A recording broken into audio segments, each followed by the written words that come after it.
Braindead Nana Part 1. Chapter 1. The Escape Plan Part to Lucas and Nana. 7 days later, at the Institute Chapel. With only a week to prepare and no real desire to make it grand, Luke and Varen settled for a quiet, government-sponsored wedding inside the Institute's chapel. A service offered for free to all residents. Everything had been arranged by Veronica herself, alone. Lucas didn't ask questions, didn't choose flowers or suits, didn't even care what color the damned all-runner was. And that was fine with Varen. As long as Luke showed up, it was enough. The rest, love, Vaz, future, was an illusion neither of them believed in. Luke stood stiffly beside Mike at the altar, hands tucked in his coat pockets, staring ahead at the ornate cross above the priest's head, feeling every second drag like a slow death. The priest present is giving a strange look he can't name. "This is it," Mike said under his breath, elbowing him, the moment of truth. He gave a lopsided grin. Shame Kate couldn't be here to witness history. Lucas Stone finally getting married. Lucas rolled his eyes. "It's not history, Mike. It's a bloody curse." His voice was hollow and sarcastic, but beneath it, a slow panic crawled through him like icy fingers tracing his spine. What am I doing? He barely knew the girl. Hell, he didn't even know if she spoke. He didn't know her full name, her birth date, her allergies, her quirks, nothing.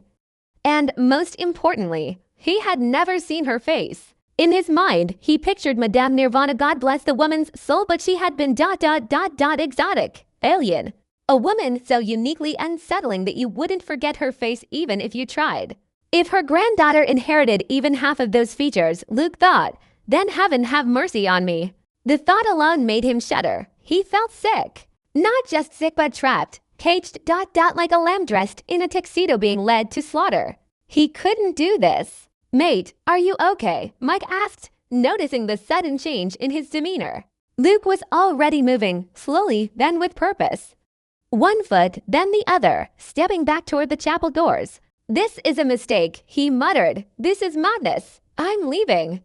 I don't care if I end up the first runaway groom in the world." "Luke, wait. What the hell?" Mike tried to grab him, but it's too late.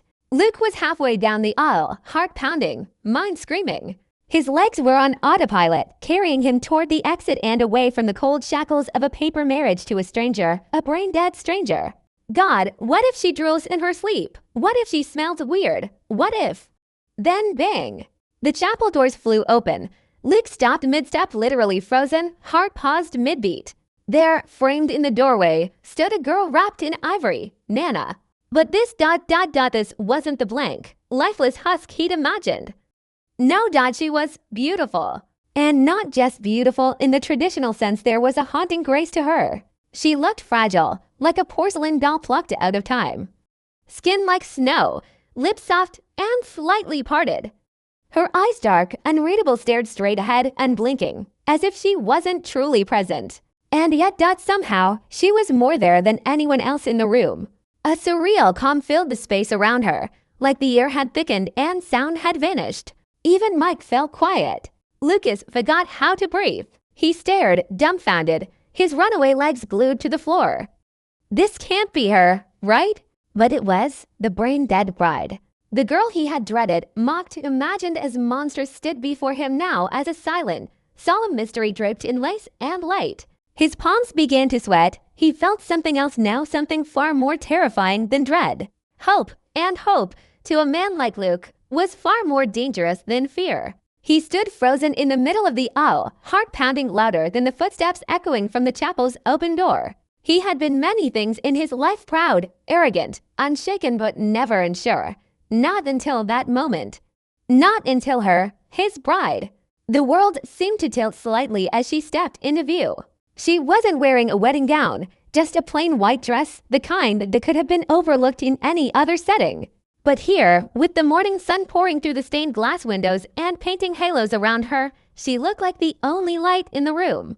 A soft gasp escaped Mike, while he whispered, his voice laced with genuine awe. And Lucas couldn't move, couldn't speak, could barely breathe. She was beautiful, not the type of beauty that demanded attention, but the kind that quieted everything else. A fragile sort of elegance, young, fair, with long, straight hair that framed a small, gentle face. But it wasn't just her face, it was her eyes.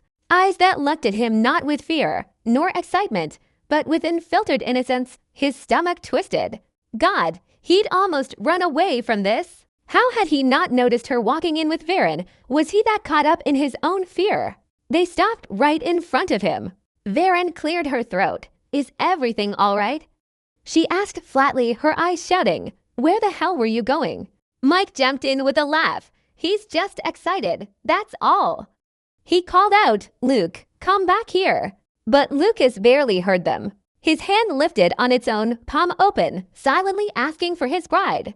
Varen gave him a narrow-eyed stare. You're insane, she muttered before placing Nana's hand into his. Let's just wrap this up as fast as we can, she added then. She stepped back. Lucas turned, and for the first time since entering the chapel, he walked towards something, towards someone. So this was what it felt like. His fingers trembled slightly around Nana's delicate hand. Each step was a heartbeat, every breath a prayer. He'd always thought a wedding would feel like a trap, but now he felt like he was stepping into something unknown, sacred, terrifying. At the altar, the priest began the formalities, his voice mechanical, impatient. Do you, Lucas Stone, take Nadine Nana Natividad as your lawfully wedded wife? Lucas turned to her, mocking eyes. He didn't know why, but something inside him shifted. And with more sincerity than he ever thought he could muster, he said, I do. The priest sighed. The disappointment in his tone wasn't hidden. Do you, Nadine Nana Natividad, take Lucas Stone as your lawfully wedded husband? Nana looked at him with that same quiet gaze. Varen leaned down to her ear. Nod your head, Nana. And she did. She nodded. It means yes, Varen chirped far too eagerly. Mike burst into a laugh, remembering his own wedding. The priest wasn't amused. Are you sure, Nana? You know this is legal, right? He asked again. Mike bristled. Lucas, however, held firm. Let him question. Let the world raise eyebrows. Because when Nana faced the priest and nodded again, this time on her own, Lucas felt something twist inside his chest. Pride. She answered on her own. For him, my girl nodded on her own. Father, Lucas thought silently, the corners of his mouth twitching. The priest's final sigh was long and heavy, and then, by the power vested in me, I now pronounce you husband and wife. You may now kiss the bride. He stepped back and walked away without fanfare. Lucas didn't care. Because in front of him was the only thing he saw now, his wife. He leaned forward slowly. But Varen shot between them like a wall. No need. She said briskly, thrusting a document into his hands, sign this, then we're done. She pulled Nana gently away before Lucas could protest. He stared at the paper. Was that it? Married by law. Married in ink. A dry laugh escaped him. Should I kiss the certificate instead? He muttered bitterly. The reception's at the villa, Mike said casually. Lucas blinked. Reception. Varen looked just as confused. I reserved a table at the Institute's restaurant. Nothing fancy. You don't have to bother. Mike smirked. The head director insisted. Everyone wants to meet Nana. It's just a small gathering. Varen looked horrified. They don't have to do that. This marriage is just for formality. It's not real. Mike shrugged. Real or not, it's legal. And we are celebrating. Lucas finished signing, glancing at the name next to his, already inked, Nadine Nana Natividad. The name sat in his mouth like a forgotten memory. Why did it feel familiar? Nana, he whispered. His eyes found her again. She was sitting alone at the front row, waiting. Head bowed slightly, gaze fixed on the floor. So still, so quiet. Something pulled inside him again. What chance am I even hoping for, he thought, confused by the ache that bloomed in his chest. Mike and Varen continued their bickering. I told you she doesn't like crowds. Varen muttered. She hates noise. She be fine, Mike replied. Varen sighed. It's not like we have a choice.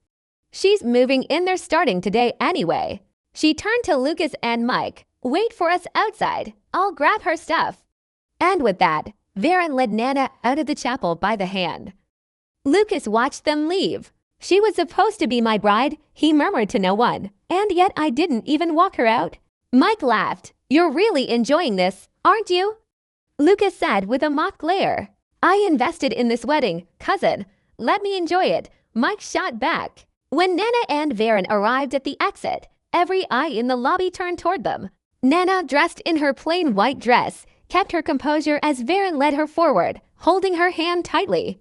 Varen, clutching a travel bag in her left hand, looked more like a mother taking her daughter on a school trip than someone escorting a newlywed out of an institution. Let me, Mike offered, stepping forward and taking the bag from Varen without waiting for a reply. After handing the documents to security, Varen turned to Nana. Just follow me, okay? They lined up Varen first, Nana behind her, followed by Luke, and then Mike. The group approached the Institute's guarded exit, each complying with the necessary protocols. Varen passed through the X-ray machine first, followed by Nana. Varen then placed her hand on the biometric scanner to log out. Nana, not an employee, was asked to provide identification. Varen was still sorting through Nana's documents when Zach appeared. As the Institute's head of security, it was rare to see him at the exit, even though the entrance and exit were side by side. He usually didn't bother with this end of the building. Going somewhere, Zach asked, his eyes locked on Nana. Yup, we're going home, Varen answered, stepping between them. Nana got married today. Zach raised a brow. Really? And I wasn't invited. You didn't invite her when you got married, Varen snapped. So why should she? Nana silently stared at Zach, her expression unreadable, but her gaze held something that made him falter. All right, Zach muttered, stepping back. See you later, neighbor? What was that? What's wrong with that freak? Mike asked, visibly annoyed. He was Nana's ex-fiance. Varen said plainly, what? Both Luke and Mike exclaimed.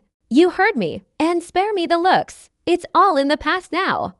His wedding to to Divine was perfectly legal too, Varen said as she received Nana's documents back from the guard.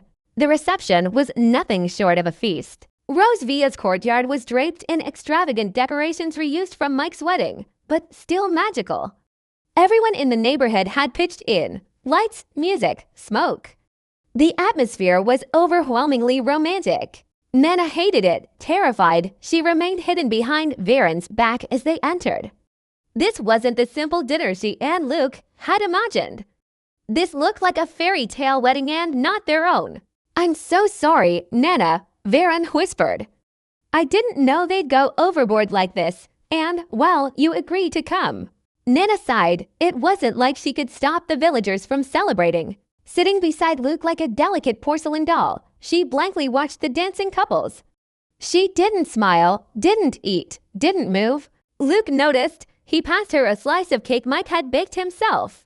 From across the courtyard, Mike sat feeding his own wife, Kate, with adorable persistence like a giant panda trying to charm his sleepy mate. Embarrassing, so embarrassing, Luke murmured under his breath. But he quickly turned his attention back to Nana. She still hadn't touched her cake. Was she hungry? Did he need to feed her? Without overthinking it, Luke picked up his spoon, scooped a bit of food, and held it up to her. Here, try this. It's good, it's one of Mike's best, he said softly. Nana's eyes widened. She stared at the spoon as if unsure what to do. Luke gently nudged the food closer until she finally opened her mouth and took the bite. Her face lit up just a little. Delicious, isn't it? He asked, smiling. For some reason, watching her eat filled him with quiet satisfaction. Oh my gosh, is this real? Mike shouted across the courtyard. Lucas Stone is feeding his wife in public. Shut up and mind your own business. Luke roared, flustered, dropping the spoon. His ears turned red. That's when Varen returned. Varen, where were you? Nana's hungry, come feed her. Feed her? Why? Varen frowned. She can follow instructions, cousin. Just tell her. She turned to Nana. Nana, go help yourself. The food is for you. Nana nodded obediently and continued eating on her own. See, Varen looked at Luke. They're not as helpless as you think. You just need to open up to them. Luke flashed with embarrassment. He'd assumed Braindeads needed constant assistance like Mike and his wife.